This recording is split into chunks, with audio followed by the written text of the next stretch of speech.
Baik, sehat Bu Dewi. Bu Dewi juga sehat ya? Puji Tuhan, sehat juga Ibu Yanti. Pertama-tama saya mengucapkan terima kasih kepada Ibu Yanti yang pada kesempatan berbahagia ini telah bersedia membantu saya dalam menyelesaikan salah satu tugas di modul 3.1 untuk guru penggerak.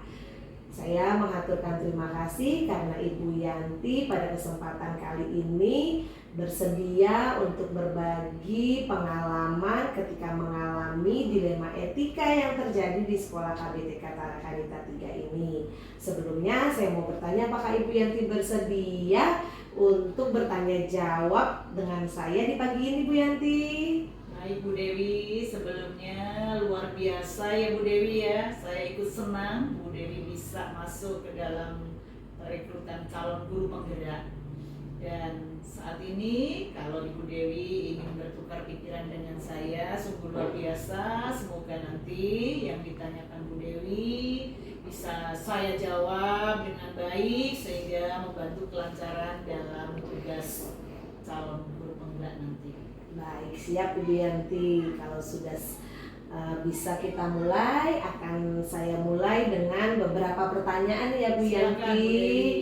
Kira-kira ada 8 pertanyaan. Nanti saya mohon bantuan dari Ibu Yanti untuk menjawab pertanyaan-pertanyaan tersebut. Kita mulai sekarang ya Bu Yanti ya. Bu Dewi, silakan. Yang pertama, selama ini bagaimana pendapat Ibu Yanti mengenai identifikasi masalah atau kasus-kasus yang merupakan dilema etika atau bujukan moral yang terjadi di KBTK Tarakanita 3 ini, Bu Yanti?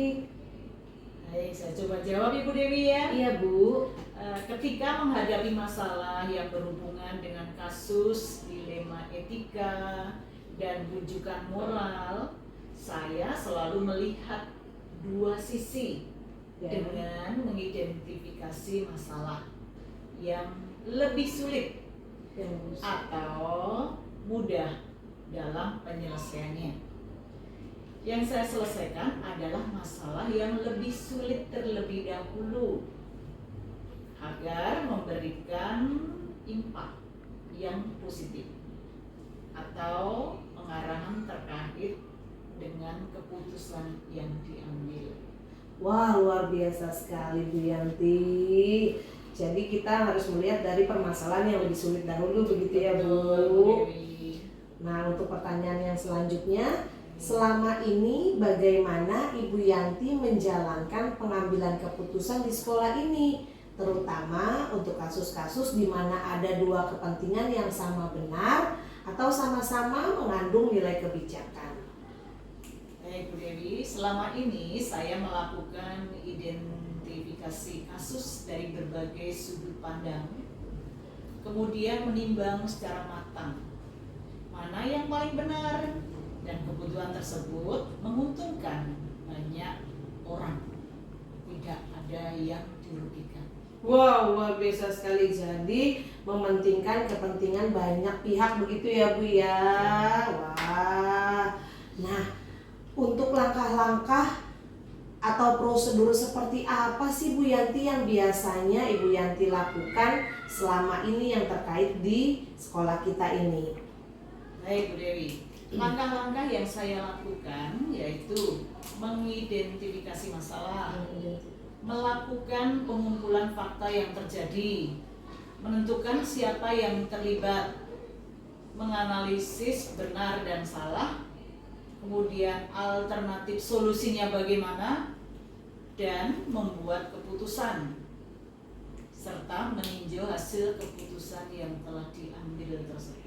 Wow, langkah-langkahnya runtut ya Bu ya, mulai dari awal sampai pada penyelesaian permasalahannya. Saya jadi banyak belajar ya Bu ya dari langkah-langkah yang sudah disampaikan Bu Yanti.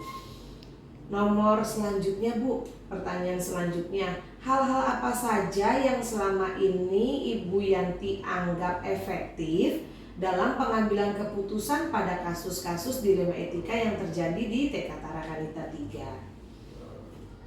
Baik, dengan menelaah siapa saja yang terlibat, sifat urgen, mendesak dan tidaknya kasus dilema ITK tersebut dengan mengambil alternatif solusi.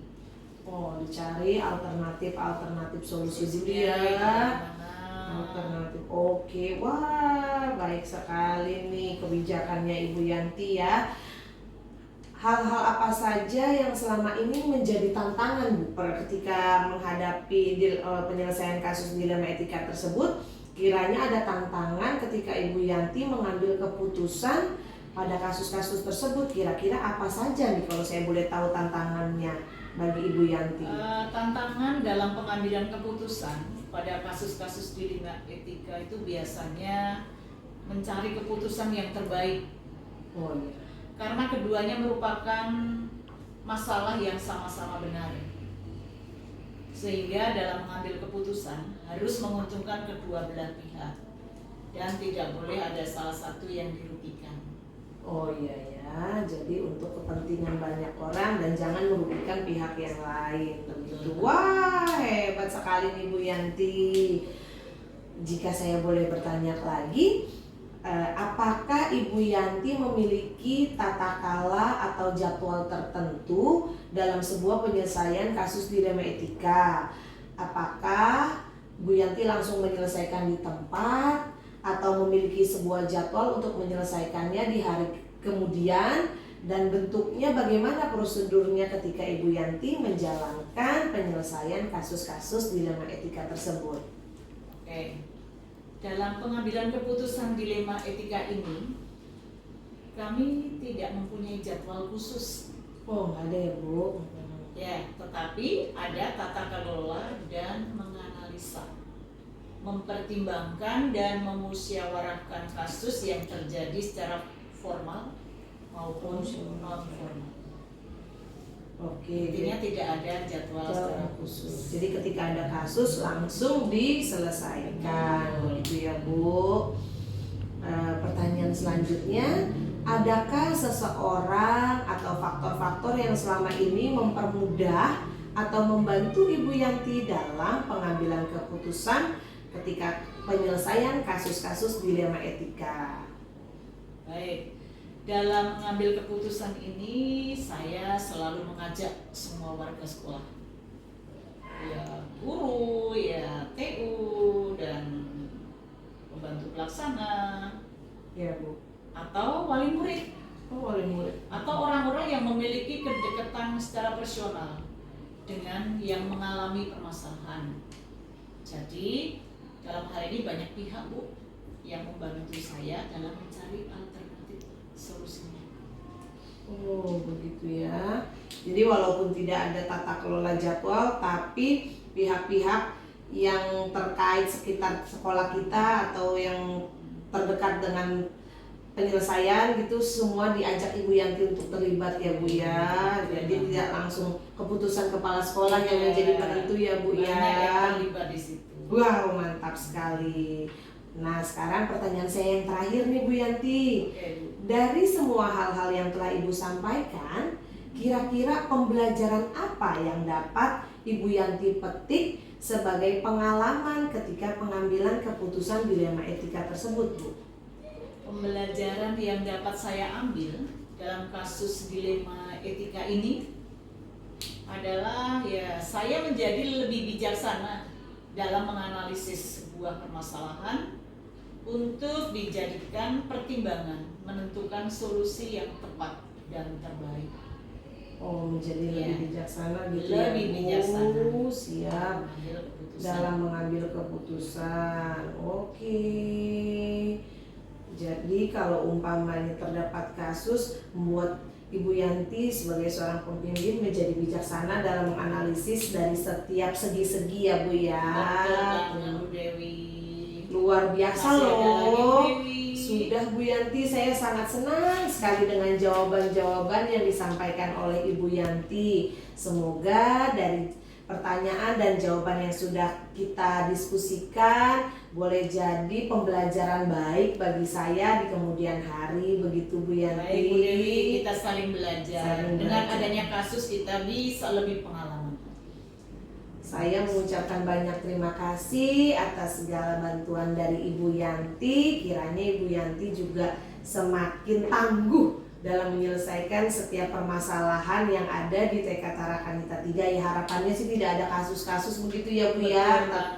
Tapi ketika ada kasus kita selesaikan dengan kepentingan bersama. Luar biasa Ibu Yanti. Terima kasih sebelumnya. Selamat melanjutkan aktivitas Ibu Yanti. Sama-sama. Selamat pagi Bu Ajija. Selamat pagi juga Bu Dewi. Terima kasih sebelumnya saya mengaturkan kepada Ibu Hajija karena telah bersedia membantu saya mengerjakan salah satu tugas untuk modul 3.1 tentang dilema etika. Ya nggak apa-apa, saya juga sebagai pengalaman pelajaran buat saya juga. Kalau Oh, saya iya. kalau ikut jadi guru gerak juga. Oh iya, baik Bu. Ibu Ajija telah bersedia membantu saya. Saya akan berencana bertanya jawab begitu melakukan wawancara dengan Bu Ajija ya. Terima kasih sebelumnya. Kita akan membahas tentang dilema etika nih Bu Ajija. Dilema etika, bagaimana penyelesaian Ibu Ajija ketika menghadapi suatu permasalahan di TK Al-Kausar ini, begitu ya Bu. Kita mulai ya Bu ya. Untuk pertanyaan pertama, selama ini bagaimana Ibu Ajija dapat mengidentifikasi kasus-kasus yang merupakan dilema etika atau bujukan moral di TK Al-Kausar ini ya Bu? Di TK Al-Kausar saya melihat bahwa kasus dilema etika itu merupakan kasus yang terjadi dan harus memilih dan memutuskan di antara dua pilihan. Yang keduanya benar namun bertentangan. Sedangkan bujukan moral yaitu situasi ketika harus mengambil keputusan antara benar dan salah. Oke, jika ada dilema etika, juga pernah melakukan ada tentang rujukan moral begitu ya Bu ya. Kita menuju ke pertanyaan selanjutnya. Selama ini bagaimana Ibu Ajija menjalankan pengambilan keputusan di sekolah TK Al-Kausar ini, terutama untuk kasus-kasus di mana ada dua kepentingan yang sama benar atau sama-sama mengandung nilai kebajikan. Bagaimana Bu?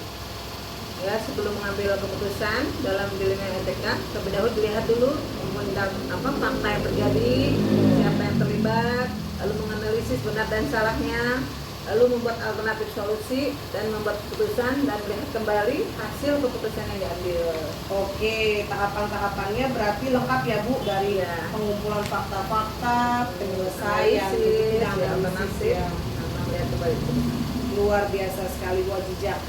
Langkah-langkah atau prosedur seperti apa sih yang biasanya Ibu Ajija ambil atau yang pernah Ibu lakukan dalam penyelesaian dilema etika ini Bu Ajija? Ya, ada beberapa langkah ya. Yang pertama mengidentifikasi masalah ya. Identifikasi masalah, ya, Melakukan Bu. pengumpulan fakta yang terjadi, menentukan siapa yang terlibat, terus menganalisa benar dan salah, terus alternatif solusi, membuat keputusan dan meninjau kembali keputusan yang telah diambil. Oh iya ya, apakah keputusannya sudah benar atau perlu ada perbaikan begitu ya? Ya. Luar biasa loh langkah-langkah yang sudah Ibu Ajija ambil dalam menyelesaikan permasalahan. Untuk pertanyaan selanjutnya, hal-hal apa saja yang selama ini Ibu Ajija anggap efektif dalam mengambil keputusan pada kasus-kasus dilema etika? Yang efektif itu gimana? Efektif ya. Hal efektif dalam mengambil keputusan dilema etika adalah dengan menelaah siapa saja yang terlibat, Siapa yang sifatnya terlibat. urgen kasus dilema etika itu sendiri, dan pengambilan alternatif solusi. Ada alternatifnya gitu, nggak saklek gitu ya, harus Fleksibel ya Bu, iya ya. Jadi yang efektif tuh nggak kaku begitu ya Bu ya. Oke. Wah luar biasa nih, wah jadi pelajaran juga nih buat saya nih dalam penyelesaian kasus-kasus nantinya ya. Lalu pertanyaan selanjutnya Bu, hal-hal apa saja yang selama ini menjadi tantangan dalam pengambilan keputusan pada kasus dilema etika? Tantangannya apa? Gimana ya Bu ya? Tantangannya dalam mengambil keputusan pada kasus-kasus ini satu, melihat apakah nilai-nilai yang sama penting, karena ada yang harus didahulukan dan serta ada aturan-aturan yang harus dipenuhi, dan tak kalah penting ada nilai rasa yang harus diutamakan, Kepedulian ya Bu. ya, empatinya gitu ya. Ada rasa perikemanusiaannya gitu ya Bu, walaupun salah tapi tetap ada rasa empati. Setuju banget, mantap sekali Bu Ajija. Pertanyaan kita selanjutnya Bu, apakah Ibu Ajijah memiliki sebuah tata kelola atau jadwal dalam sebuah penyelesaian kasus dilema etika? Apakah langsung menyelesaikan di tempat atau memilih sebuah jadwal untuk menyelesaikannya? Bentuk atau prosedurnya seperti apa ketika Ibu Ajijah menjalankannya? Dalam mengambil keputusan itu dilema etika kami nggak ada jadwal khusus, Oh, nggak ada ya Bu? Insting dari CEO aja ya. Tapi ada tata kelola dengan menganalisa, mempertimbangkan dan memusyawarahkan kasus yang terjadi secara formal maupun non formal. Walaupun nggak ada Ada jadwal, kasus, tapi ya. kalau umpamanya ada kasus langsung diselesaikan begitu ya Bu. Mantap. Yang ketujuh Bu, adakah seseorang atau faktor yang selama ini mempermudah atau membantu Ibu Ajijah dalam pengambilan keputusan pada kasus dilema etika? Ada, yaitu seseorang atau faktor yang mempermudah pengambilan keputusan pada kasus dilema etika ini adalah orang-orang yang terlibat, yaitu orang profesional yang menghargai dan menerima keputusan atasan. Oh, orang-orang yang menghargai hasil keputusan atasan gitu ya Bu. Nah, pertanyaan saya yang terakhir nih Bu Ajijah, dari semua hal yang telah Ibu sampaikan, pembelajaran apa yang dapat dipetik dari pengalaman Ibu Ajijah selama mengambil keputusan dalam dilema etika ini? Hal berharga apa nih yang didapat dari Ibu Ajijah ya? Pembelajaran yang bisa dipetik dari kasus ini adalah sebelum mengambil keputusan tuh kita harus menganalisa masalah yang ada ya, kasus yang ada, terus mempertimbangkannya, dan setiap keputusan itu terkadang tidak memuaskan semua pihak gitu ya, dan semua yang terlibat dalam mengambil keputusan harus menghormatinya gitu, Oh, gitu ya, dan Bu. melaksanakan keputusan yang ditetapkan gitu. Agak-agak susah soalnya ya Bu, kalau Iya, semua Mbak. pihak harus dipuaskan, Iya, disenangkan begitu ya Bu. Harus legowo istilahnya ya, itu udah diambil keputusannya gitu. Kita menerima ya begitu ya Bu ya. Is mantep, luar biasa. Saya jadi banyak pengalaman ini Bu. Sama-sama, Setelah saya juga. wawancara, banyak pengetahuan yang saya dapat ketika menyelesaikan permasalahan. Saya mengucapkan beribu terima kasih nih Bu Ajijah telah Sama bersedia Bu membantu Dewi. saya. Semoga Maaf nih penerimaan sebelumnya. Enggak apa-apa Bu. Semoga nanti ketika ada masalah kita semakin kuat, Ya, kita betul. sudah mengerti apa saja langkah-langkahnya, faktor-faktor yang membantu, mendukung begitu ya Bu. Bu Dewi. Bu Dewi juga semangat terus ya, semoga sukses. Baik dalam- Ibu, terima kasih doanya, lancar terus, sukses Iya. juga untuk TK Alkalsel Iya, ya amin, Bu. amin. Terima kasih Ibu sekali lagi. Iya, Bu Dewi.